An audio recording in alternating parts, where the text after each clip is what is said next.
Hello everybody and welcome back. It's VDS here bringing you part 5 of my Pokemon Colosseum Let's Play. Alrighty. Back at it with some more Pokemon. So as I mentioned, I did some more Pika Hexing. I purified everybody and gave them movesets appropriate for what I want to use them for. Altaria is probably not a permanent party member, but I went ahead and put her in the party anyway.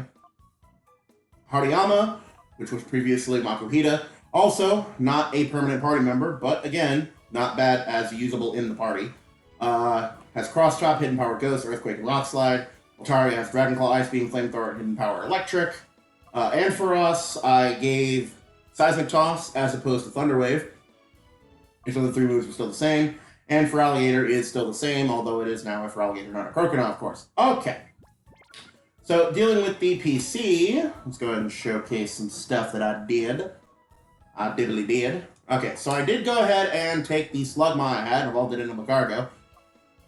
Not that it matters, I'm not going to use Macargo, but in case I wanted it for any reason, it's there. Also gave it Earthquake, since, again, Slugma could not use Earthquake, but Macargo can. Noctowl didn't touch it, just purified it. Same thing with Furret here. I didn't touch it, just purified it.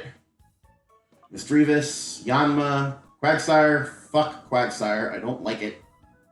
Evolved Remoraid into Octillery. Not going to use it, obviously, because I already have my Water type in for Alligator, but Octillery is usually my secondary if I decide to choose Typhlosion instead. Mantine, fuck it. Dunsparce has Thunderbolt, Ice Beam, Shadow Ball, and Rock Slide just because, I don't know, Serene Grace is a good ability. Quillfish, Pin Missile, Shadow Ball, Sludge Bomb, Hidden Power, Ground. Or Fighting, I can't remember which. Sudowoodo has Hidden Power, Bug, Earthquake, Brick Break, and Rock Slide. Hold on, repositioning. Oof! Ugh. Goodness gracious. Keep forgetting how damn close I put the frickin' desk to my body. I took Metatite, evolved it into a Metacham. Has Rock Tomb, Brick Break, Shadow Ball, Hidden Power, Ground. And then Hitmontop, purified also with Hidden Power, Ghost, Rock Slide, Earthquake, and Brick Break. A lot of fighting types in this game, by the way. And then I took Plusle, put it to level 50 for no apparent reason. Gave it Thunder Wave, Seismic Toss, Hidden Power Ice, and Thunderbolt because reasons. And then, of course, I have Skip Plume, which I evolved into Jumpluff. Moveset is still the same. Yeah, that's a good showcase for the section here. But none of that is what we're currently giving a fuck about. In fact, I'm actually going to switch for my next two combatants. The two potentially temporary spots on the team. Because we're heading to Mount Battle to get rid of the Cipher Admin Dakim and all of his stupid fucking grunts that are clogging up the 9 areas before we fight him. Dakim will also have one of my final team members as his shadow Pokemon. That was going to be the legendary beast Entei, which is personally a really good Pokemon. I really like it. I don't care what anybody says. Heard about us from Duking? Must be here to save us. See, it's me who contacted Duking for help. I didn't think you'd get here so quickly.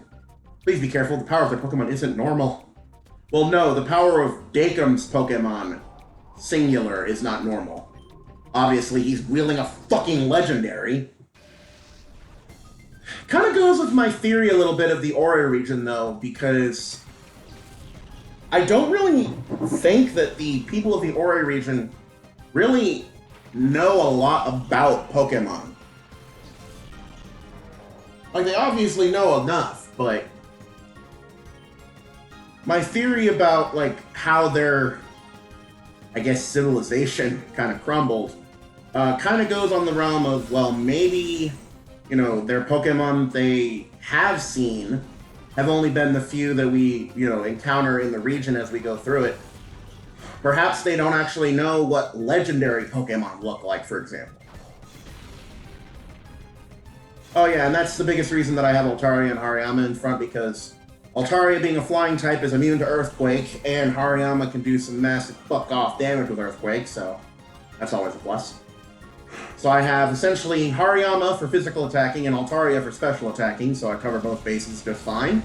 And with Fire, Ice, Dragon, and Lightning coverage on Altaria, and Ghost, Fighting, Rock, and Ground on Hariyama, I have no overlapping types. Plus, I have perfect type coverage and super effective damage against pretty much the entire type chart. Earthquake is strong against, obviously, Fire, Rock, Steel, Poison, and... Fire, Rock, Steel, Poison, and Electric. Cross Chop, being a fighting move, is strong against Normal, Dark, Steel, Rock, and Ice. Ghost, Hidden Power, is strong against Psychic and Ghost types. And, I forgot what our last one was. Oh, I definitely need to do that there. Oh yeah, Rock Slide. Her Rock coverage covers Flying, Ice, Bug, and Fire types. So I have 2 coverage options on Fire and Ice types, and Steel types as well.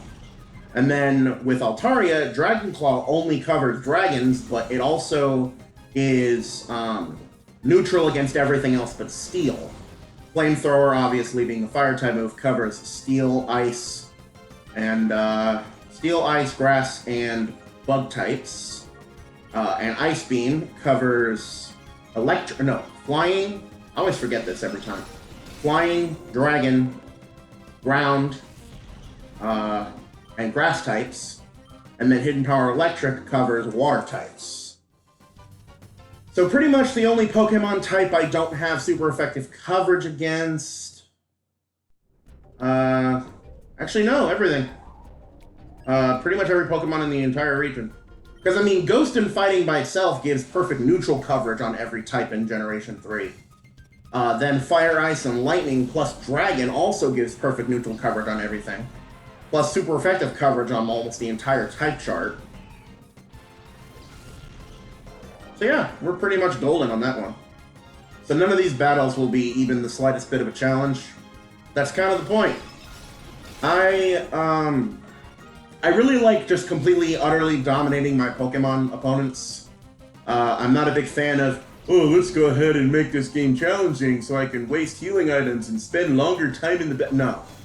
I like watching my opponents crumble under my ungodly power. I'm a sweeper, damn it. I am not a fucking slow to the race guy. I am a let's get this shit going, finish this shit as quickly as I can. Probably a reason why I like speedrunning Metroid games so much. I think there's no Metroid game in the series besides the original 2, Metroid 1 and 2, and Hunters, of course, because fuck Hunter's control scheme, although I do eventually plan on playing that game all the way through. I'll probably have to get, like, an infinite health glitch just so I can try. Plus, I'll have to configure, because I'm going to use an emulator for it, so I'll have to configure my control scheme so that I can use something other than touchscreen to control myself. Anyway. What was I getting at here? Well, let me make doubly sure that I actually have Hidden Power Ghost. Flamethrower, Pineco, dead. Yeah, I just like utterly dominating shit. But yeah, the speedrunning Metroid games thing, that's right.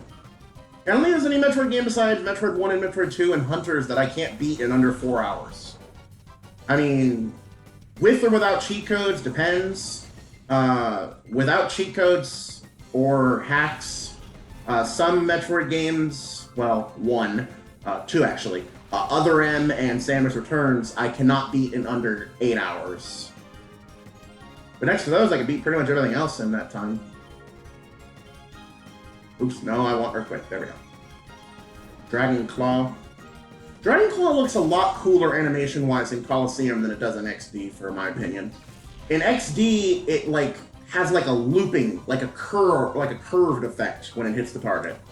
But in Colosseum, it like slashes diagonally, which I think is cooler looking.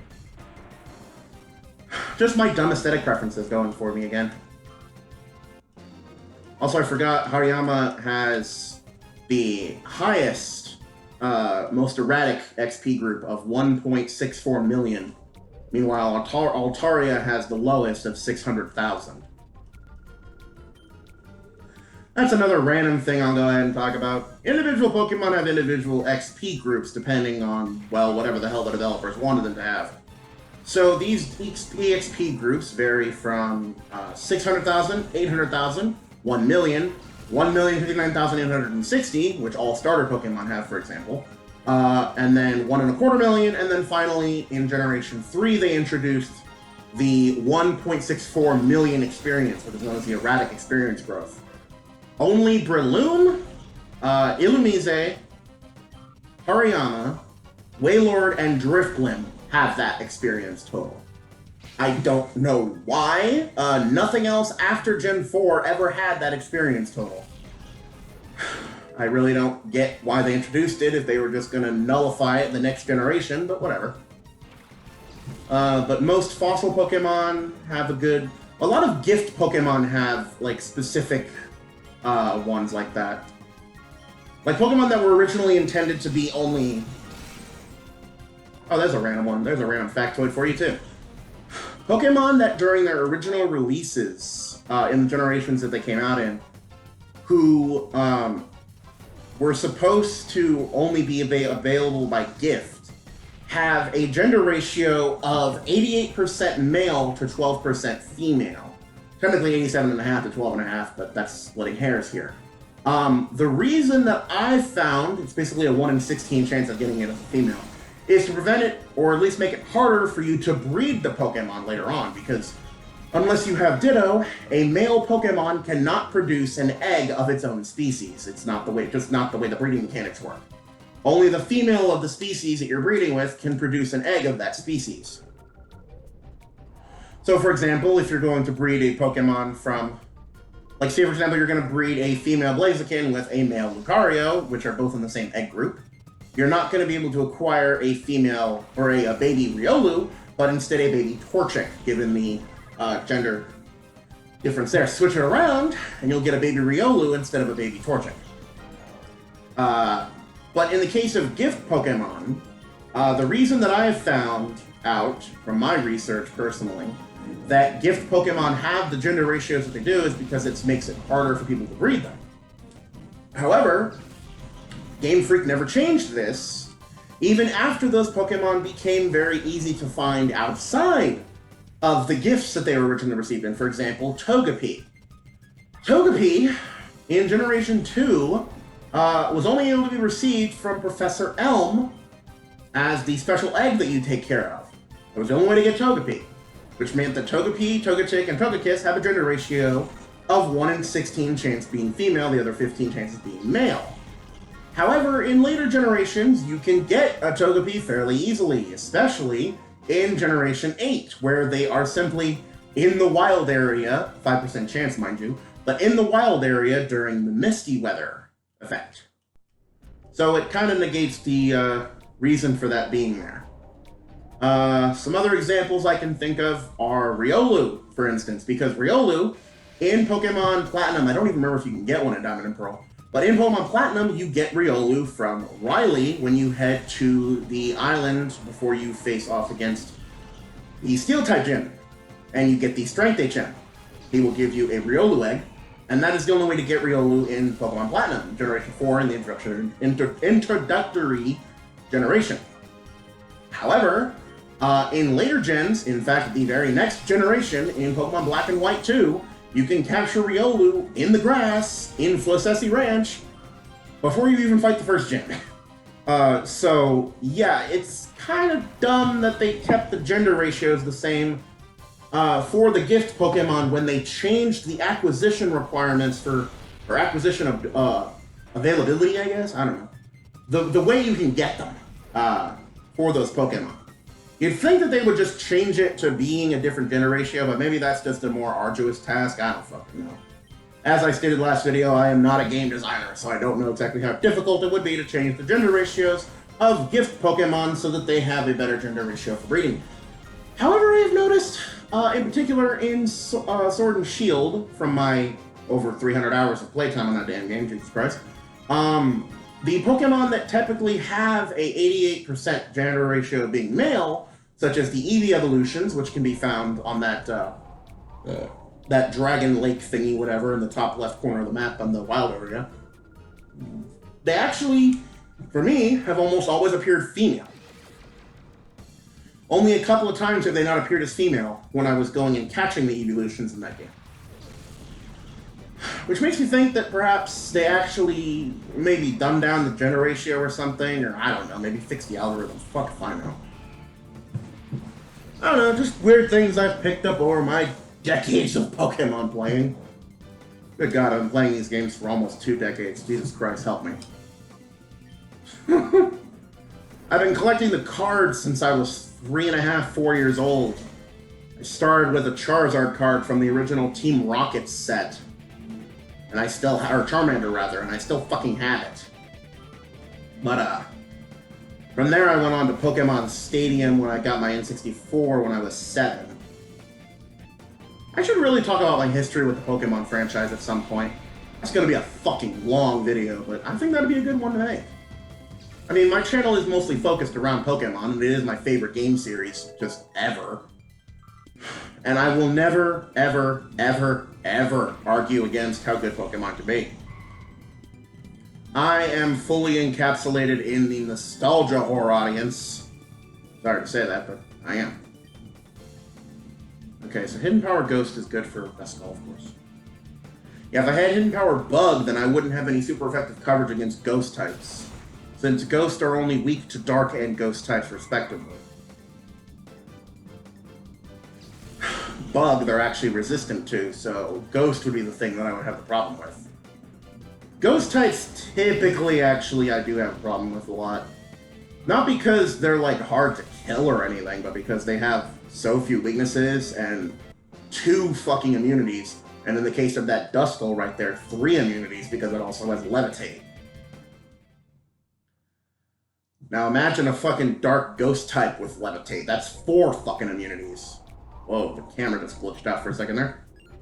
At that point, that thing would have an immunity to fighting normal ground and psychic types. I don't know why there's horn honking outside of my bedroom window, considering the parking lot is on the other side of the complex, but okay. Oh god, I hate this guy. I'm really glad that Sturdy didn't reach its retarded fucking mechanic until Generation 5, where it prevents the Pokemon from being knocked out in a single hit, because that mechanic is fucking irritating in the Generation 5 games. Particularly because in Pokemon Black and White 1, there's a fuckload of Roggenrola and Boldore running around. I hate those things. Well, I do love Gigalith. Gigalith is a badass fucking Pokemon, especially it's shiny. It's got like these teal fucking crystals growing out of it. It's badass. Also, my Earthquake and Ice Beam combination has yet to be able to take out the opponent in one turn because they keep bringing out fuckers that are not quad fucking weak to my damn moves. Also, Earthquake and, I'm getting, like, mostly use out of my fucking Altaria's Ice Beam. The fact that I can just sweep through these guys, though, it's not really surprising, actually. Oh, and to let you know something as well, if I were to grind to do everything that I did with PK Hex, it would take me like 20 hours. You could probably tell why I decided to go with PK Hex, also abuse of a person in front of me, thank you. So goddamn, you got muscles on top of muscles on top of muscles on top of muscles, dude.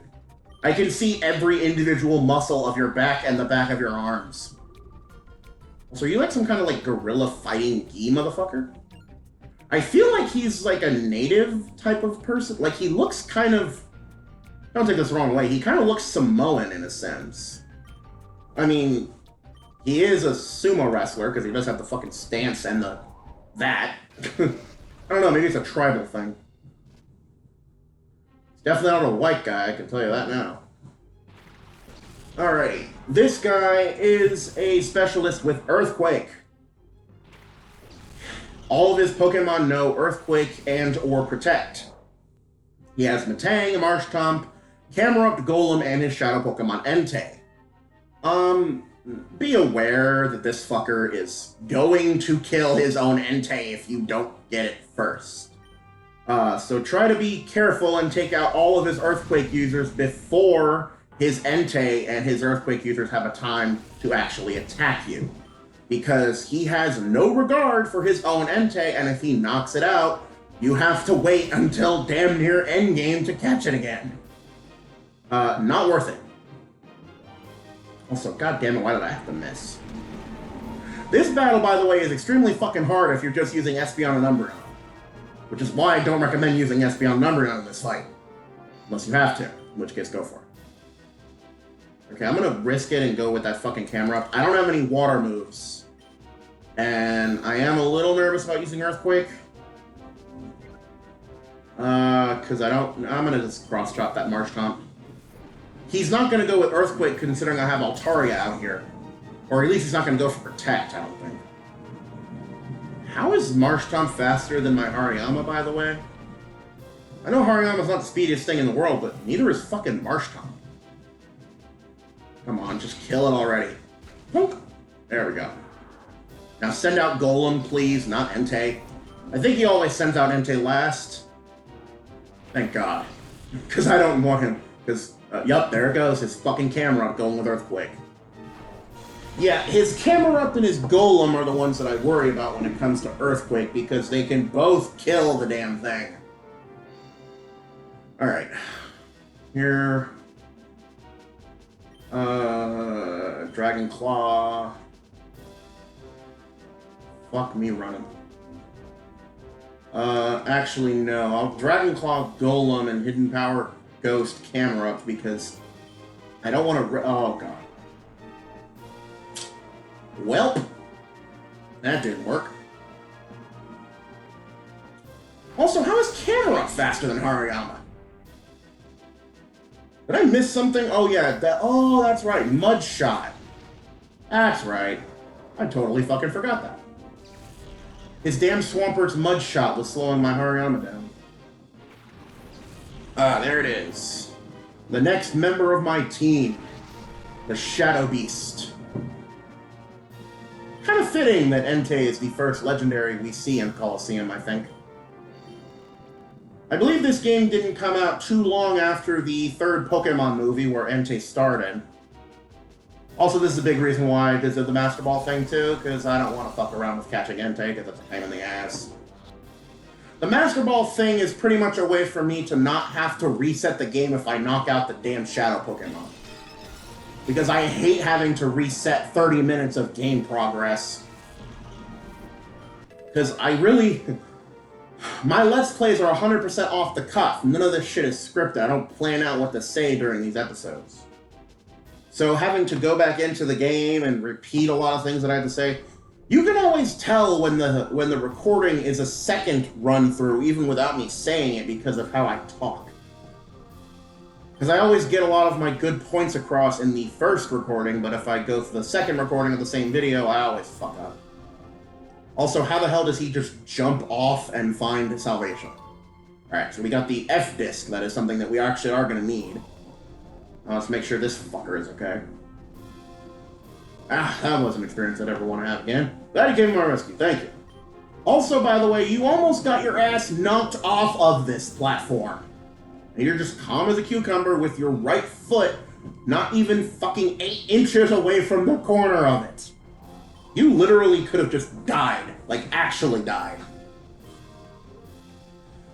That's the thing I want to address real quick. Mount Battle is extremely unsafe. Are there just no fucking OSHA regulations or something in this world, for God's sake? Alright, so now we have our first Time Flute. I will typically use that Time Flute on Entei to get Entei perfectly, quickly purified, so that I could make sure to, well, I don't know, whatever. I'll get it purified is what I'm saying here. But I will be purifying Entei off screen, because next we have to head to... Fuck, where do we go now? I forget where we go now. I guess we'll head back to Pyrite Town? This is part of the game that I can't remember where we go. I think we have to, like, jump between towns until something happens or something?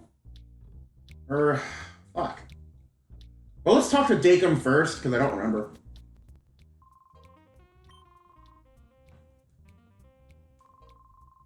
Okay. Relic some more. Okay, so let's get back to Agate Village then. Oh, this is the first instance of the confusion that I have with Colosseum because certain plot points actually don't really make sense.